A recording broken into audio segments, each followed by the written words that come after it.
एक श्रीनाथ जी के परम भक्त हुए श्री त्रिपुरदास जी महाराज। क्या नाम था? त्रिपुरदास। एक राजा के यहां मंत्री पद पर थे, तो इनको जितना भी वेतन मिलता था उस वेतन से खूब सारा धन निकाल करके श्रीनाथ जी की पोशाक की सेवा करते थे। बंधुओं, आज भी हमारे श्रीनाथ जी, श्रीजी बाबा, उनकी पोशाक में जो गोटे लगते हैं ना, वो असली सोने चांदी के लगते हैं आज भी। इसलिए ठाकुर जी की पोशाक हर किसी को नहीं दी जाती। कई पोशाकों में जरी जो लगती है, कई पटकों में जो लहरिया आपको दूर से गोटा दिखाई देता है, वो असली सोने चांदी का होता है श्रीनाथ जी की पोशाक में। तो खूब महंगे वस्त्र बनवा करके त्रिपुरदास जी श्रीनाथ जी को भेजते थे। किसी ने राजा से जाके इनकी शिकायत करके उल्टी सीधी बातें भेड़ा करके बोल दी। राजा ने इनको मंत्री पद से हटा दिया। मंत्री पद से हटने के बाद भी ये प्रसन्न थे, कोई बात नहीं, पैसा अभी मेरे पास है, मैं सेवा करता रहूंगा। सेवा करते करते वो पैसा भी खत्म होने लगा। अब इनके पास पैसे नहीं बचे। जाड़े के दिन आए, सर्दियों के दिन आए। सर्दियों में हमारे श्रीनाथ जी एक विशेष प्रकार का कंबल पहनते हैं, उसको गगदल बोलते हैं। जैसे हमने ये बगलबंदी पहनी है ना, इधर बांध के भीतर बांध के, ऐसे एक कंबल बनता है, वो भी ऐसे बंध जाता है कपड़े की तरह। मतलब ये बगलबंदी जो है ये कॉटन की है, इसी को ऊनी बना दो तो यही गगदल कहलावे। ऐसी गगदल श्रीनाथ जी पहनते हैं। तो श्रीनाथ जी की गगदल जब तैयार हुई,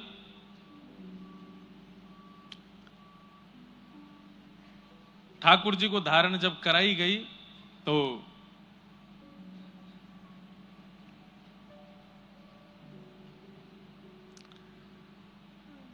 नित्य ठाकुर जी पहनते थे। शीतकाल में जाड़ा लगता है ठाकुर जी को। हमारे गिरधर लाल जी अभी चेन्नई आ गए, नहीं तो अभी वृंदावन में होते तो इनके आगे सिगड़ी रखी होती, गगदल पहनी हुई होती, शमामा का हेना का इत्र लगा हुआ होता। यहां तो ज्यादा गर्मी है ही नहीं, तो उस भाव से अभी भी थोड़े गर्म वस्त्र तो पहनाई जा रहे हैं। मूजरी पहनाई जाती, चरणों में मोजे, हाथों में मोजे। ठाकुर जी को सर्दी भी ज्यादा लगती है, गर्मी भी ज्यादा लगती है। गर्मियों में इतनी गर्मी लगती है कि एक कपड़ा पहन के डोलते हैं बस, कुछ नहीं पहनते, एक कॉपीन में ही घूमते हैं हमारे ठाकुर जी। और सर्दियों में इतनी सर्दी लगती है, केवल ये दिखता है और कुछ दिखता ही नहीं है, इतना ढक लेते हैं खुद को। अभी वसंत पंचमी आएगी। वसंत पंचमी के दिन ठाकुर जी के मोजे उतार दिए जाते हैं। तो एक बार मैंने किन्हीं आचार्य चरण से पूछा कि आज वसंत पंचमी है, उतनी सर्दी है, अभी कोहरा पड़ रहा है बाहर, आज ठाकुर जी के मोजे क्यों उतार दिए? उन्होंने इतना सुंदर भाव बताया। बोले मोजे इसलिए उतार दिए ताकि इनके पैरों में जब ठंड लगेगी तो यही कहेंगे गर्मी ऋतु से कि जल्दी आ, मुझको जाड़ो लग रहा है, मेरे मोजा उतार दिए। इसलिए वसंत पंचमी के दिन ठाकुर जी के वस्त्र थोड़े थोड़े हल्के कर दिए जाते हैं, मतलब गर्म कपड़े थोड़े कम कर देते हैं, ताकि ठाकुर जी को नेक सा जाड़ा लगे तो ठाकुर जी ही ऋतुओं को बुला के कहेंगे अब मुंह पे सहना है रही है भैया, जल्दी करो, दूसरे वस्त्र पहनाओ। तो गगदल श्रीनाथ जी पहनते हैं।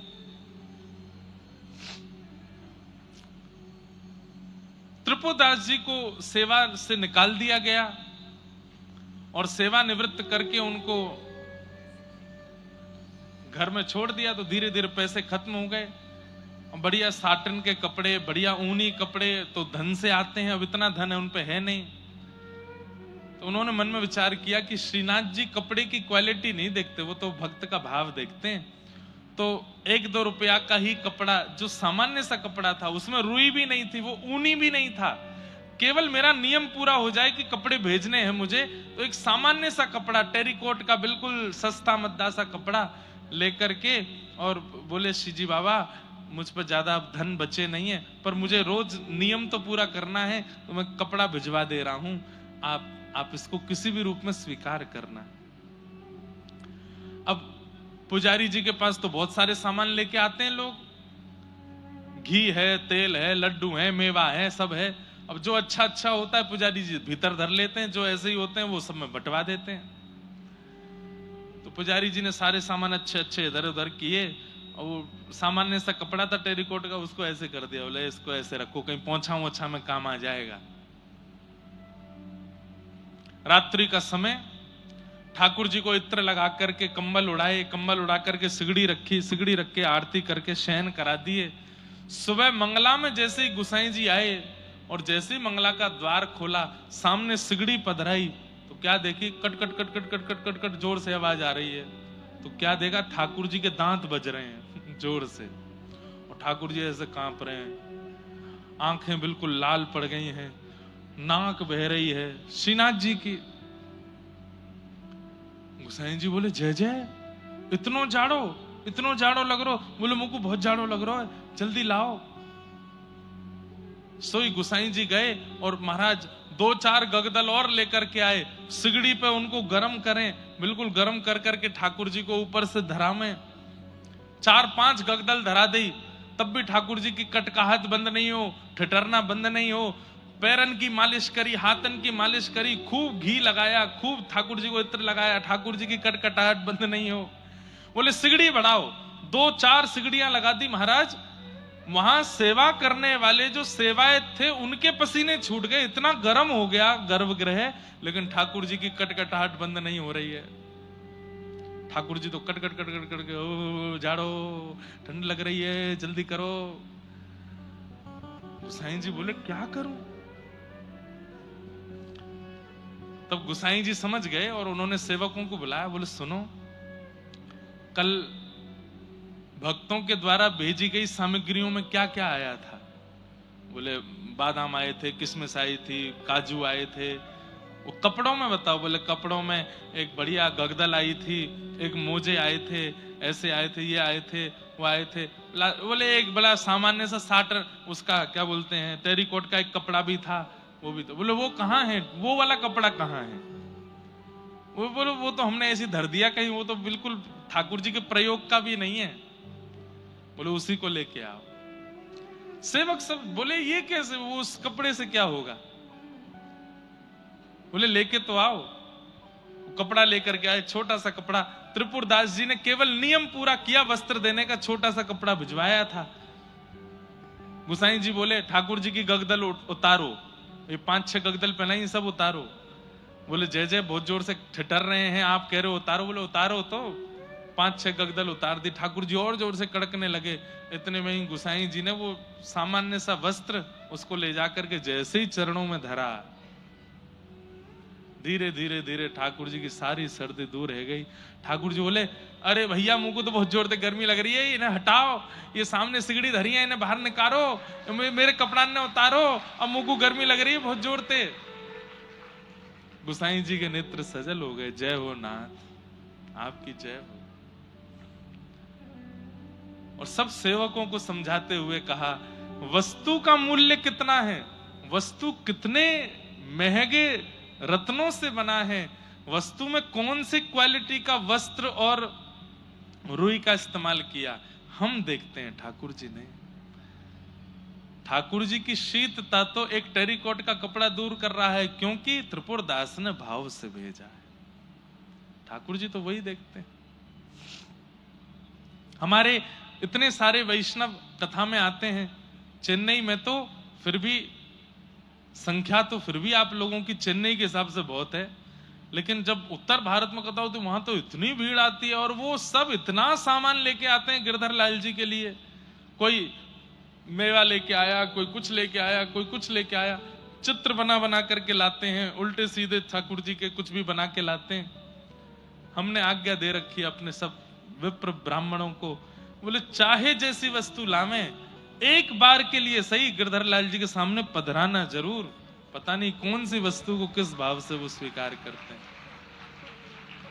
हमने कई बार अनुभव किया है, कोई वस्तु लेकर के आया और ठाकुर जी के सामने नहीं पहुंची, तो हमारे जीवन में कुछ ना कुछ उथल पुथल ठाकुर जी करते हैं। दारी के तेने मेरे काज वो नहीं दियो है, वो लेके आयो कोई। अरे छोटे छोटे बच्चे एक टॉफी भी दे देते हैं ना गिरधर लाल जी के लिए, नाम ले लेते हैं, तो वो टॉफी भी ठाकुर जी को प्रसाद तो नहीं लगाते, पर दूर से ही दिखा जरूर देते हैं, लो ठाकुर जी एक छोटी सी सखी ने ये और भेजो है आपके काजे। सब उनकी दृष्टि में आना चाहिए जो उनके लिए आया है। क्या पता वो कौन से भाव को किस रूप में स्वीकार करते हैं। ऐसे हमारे प्यारे ठाकुर जी। कबीर दास जी प्रकट होकर के बोले, हरिराम व्यास जी आपने कहा कि मुझे निकुंज नहीं मिला होगा क्योंकि मैं ज्ञानी हूं, वैरागी हूं, भावना में ज्यादा भक्ति नहीं करी इसलिए। वास्तव में मैंने ठाकुर जी की आज्ञा का पालन किया। ठाकुर जी ने ही मुझे कहा था कि तुम पृथ्वी पर जाकर के जीवात्माओं को समझाने का प्रयास करो, जिससे उनको ज्ञान मिले, समझ आवे, ऐसे कवित्वों का रचना करो। इसलिए मैंने ज्ञान परक कवित्वों की रचना की है, भाव परक नहीं, क्योंकि ठाकुर जी की आज्ञा नहीं थी मुझको।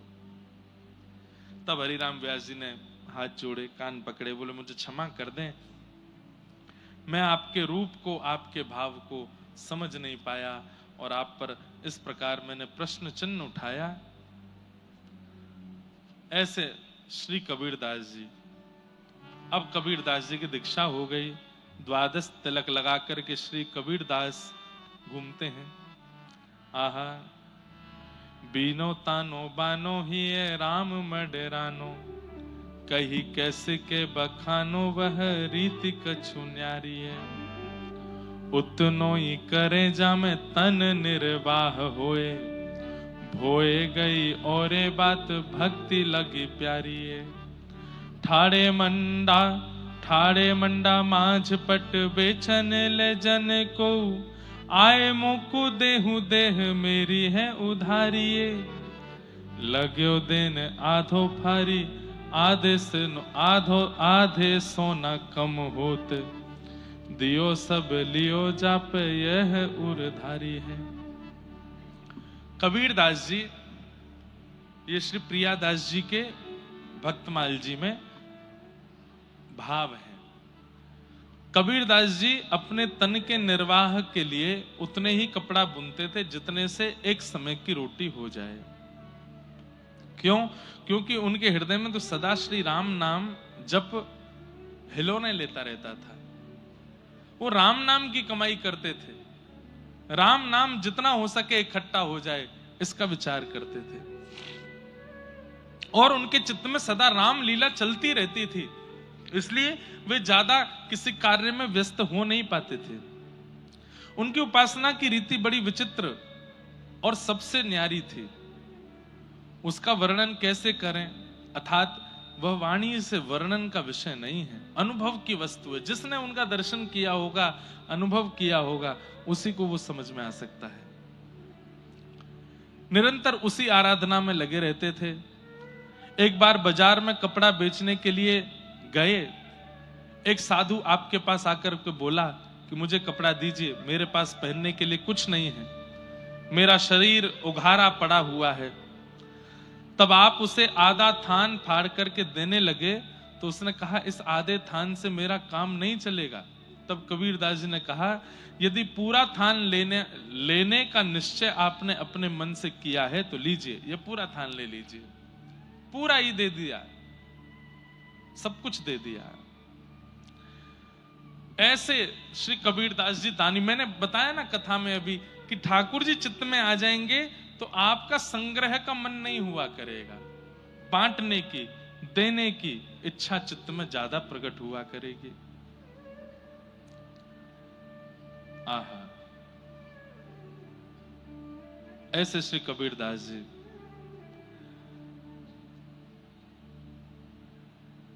एक बार इनके घर में बड़ी तंगी आ गई, धन की। लोग बाग इनके घर पे मांगने जांचने के लिए भी आने लगे, कहीं कहीं से थोड़ी बहुत उधारी थी। तो इन्होंने मन में विचार किया ये घर छोड़ करके कहीं और चले गए, और कैसे दें मैं। तो ठाकुर जी को बड़ी चिंता हुई। ठाकुर जी बोले भैया कबीर दास का हमको जितना भी कर्जा है ये उतारना है।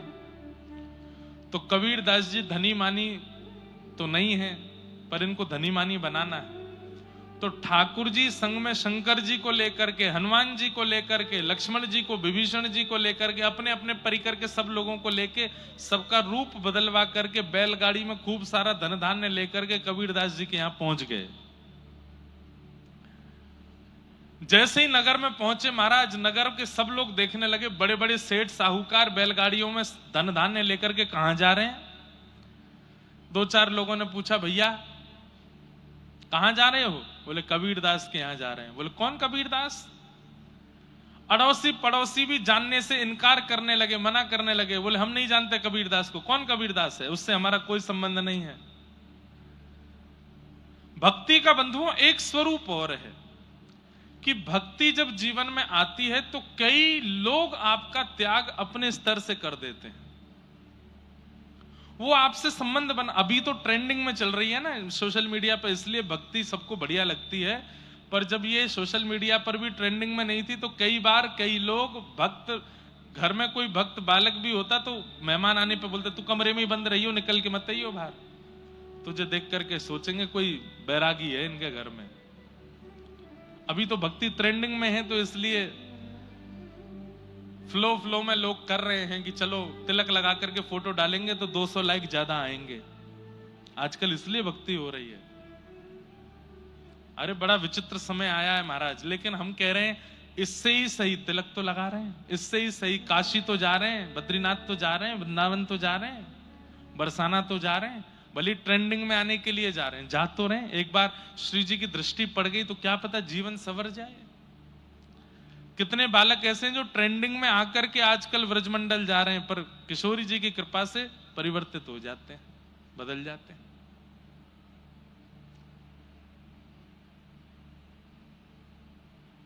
हाँ, तो पहले के समय में तो लोग भक्तों को अपना रिश्तेदार बताना भी स्वीकार नहीं करते थे।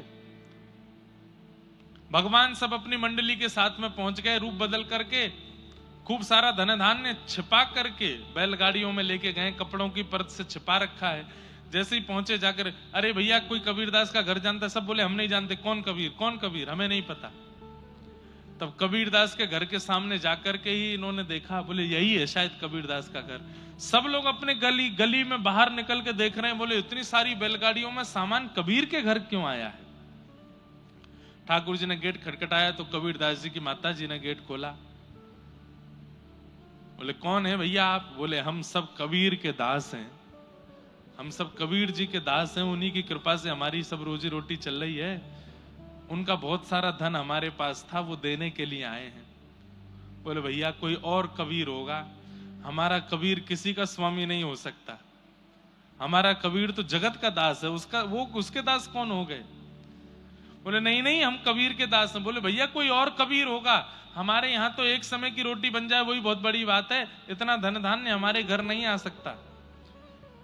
तो ठाकुर जी बोले आपका पुत्र ही कबीर है जिससे हमें मिलना है। बोले आपको कैसे पता कि मेरा ही पुत्र है? बोले अच्छा वो रामानंदाचार्य जी का शिष्य है। रामानंदाचार्य जी का शिष्य कबीर तो एक ही है, वो इनका बेटा ही है। इन्होंने कहा हाँ वो तो हमारा बेटा ही है। बोले बस उन्हीं के लिए धन धान्य लेके आए, आप स्वीकार करो।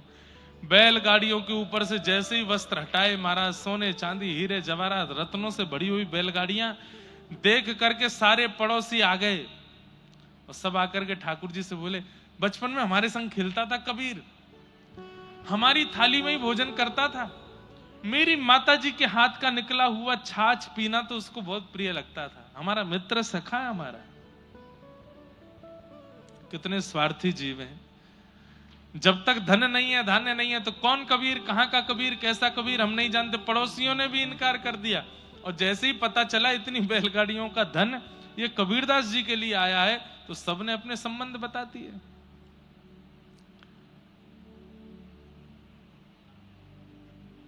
ढूंढो कहां है कबीर, 4 दिन तक ढूंढते रहे, नहीं मिला।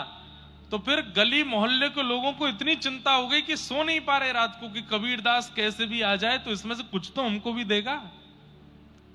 आहा गए जन 2-4 ढूंढे के लेवाए लाए, आए घर सुनी बात जानी प्रभु पीर को, रहे सुख पाए कृपा करी रघुराय दई, छीन में लुटाए सब बोली भक्त वीर को।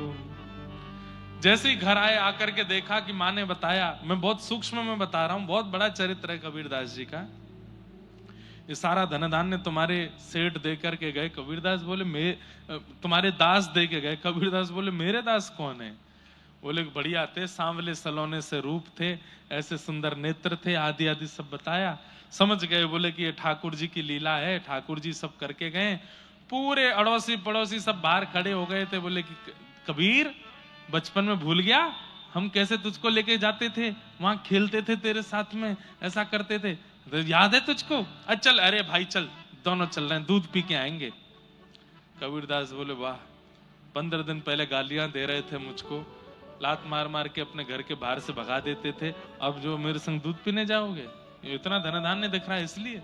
पर कबीरदास जी बोले कि भैया ये जितना धन आया है एक भी घर में नहीं रहेगा। घर वाले रोने लगे, अरे कबीर कुछ तो रख लो। बोले ना, एक भी नहीं रहेगा। तो क्या करेंगे? रहे सुख पाए कृपा करी रघुराय दई, ये ठाकुर जी ने दिया है।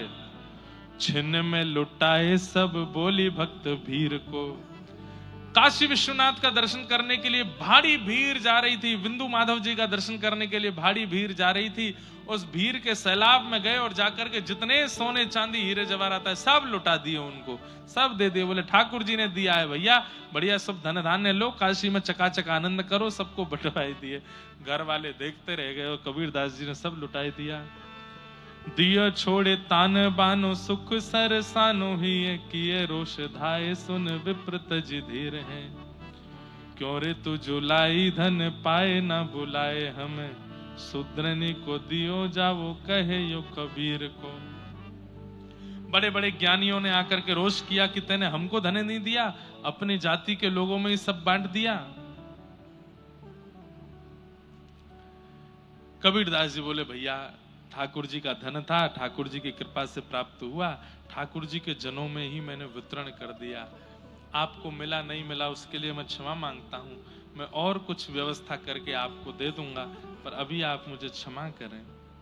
इस प्रकार कबीरदास जी का जीवन चलता रहा। इतने त्याग के, इतने वैराग्य के, इतने भाव की मूर्ति श्री कबीरदास, उनको हम बारंबार प्रणाम करते हैं, बारंबार वंदन करते हैं। ऐसे कबीरदास जी का पावन चरित्र, जहां कहीं भी कोई कबीरदास जी से रुष्ट हो जाता तो ठाकुर जी कबीरदास जी के रूप में जाकर के उन सबको प्रसन्न करते थे। ऐसे भक्त कबीर हुए जिनका पावन चरित्र हमने आज यहाँ श्रवण किया है, आज उसका सुंदर लाभ हमने प्राप्त किया है।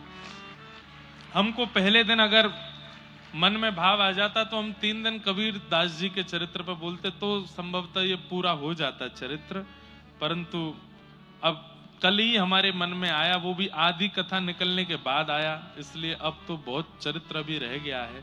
बहुत कुछ कबीरदास जी ने अपने जीवन में ऐसे ऐसे अनुभव कराए हैं जिनको सुनकर के धनी मानी भक्त जन भी सब ठाकुर जी के सेवा में चले गए। ऐसे श्री कबीरदास जी को हम बारंबार प्रणाम करते हैं, उनके बारंबार वंदन करते हैं। उनके महान निर्वाण के संबंध में ये दोहा प्रसिद्ध है कि 1549 में मगहर कीनो गोन, अगहन सुदी एकादशी मिलियो पौन में पौन। वर्णन आया है कि गोस्वामी तुलसीदास जी को बहुत पश्चाताप होता था कि मैंने श्री कबीरदास जी का दर्शन नहीं किया। इसका मतलब कबीरदास जी गोस्वामी जी से भी पूर्व के पृथ्वी पर आए थे, कि मैंने कबीरदास जी का दर्शन नहीं किया। यदि मैं भी उस समय होता तो श्री कबीरदास जी के सत्संग से खूब लाभ उठाता। अगर कबीरदास तुलसीदास जी भी मिल गए होते तो शायद पृथ्वी उसी समय विश्राम ले लेती, सब लोग, सब जीवों का कल्याण हो जाता। ठाकुर जी भी एक जैसे विशिष्ट भक्तों को एक साथ इसलिए नहीं मिलने देते कि भाई पृथ्वी भी चलानी है, लोग बागों का भी चलना चाहिए, कलयुग भी तो आगे तक लेके जाना है। तो खूब आनंद लेते, लेकिन उनका दर्शन उनको प्राप्त नहीं हो पाया। ऐसे श्री कबीरदास जी कब अंतर ध्यान हो गए और कहां उनका विलीन हुआ शरीर, कोई इसको देख नहीं पाया। ऐसे ठाकुर जी के अति प्रिय श्री कबीरदास जी को हम बारंबार प्रणाम करते हैं, बारंबार वंदन करते हैं। कबीरदास जी का पावन चरित्र है, उसको यहाँ विश्राम देते हैं। आगे कभी अवसर लगेगा तो इसको और विस्तार से सुनाने का प्रयास करेंगे। हरि जी में जैसो तैसो तेरो, हरि जी में जैसो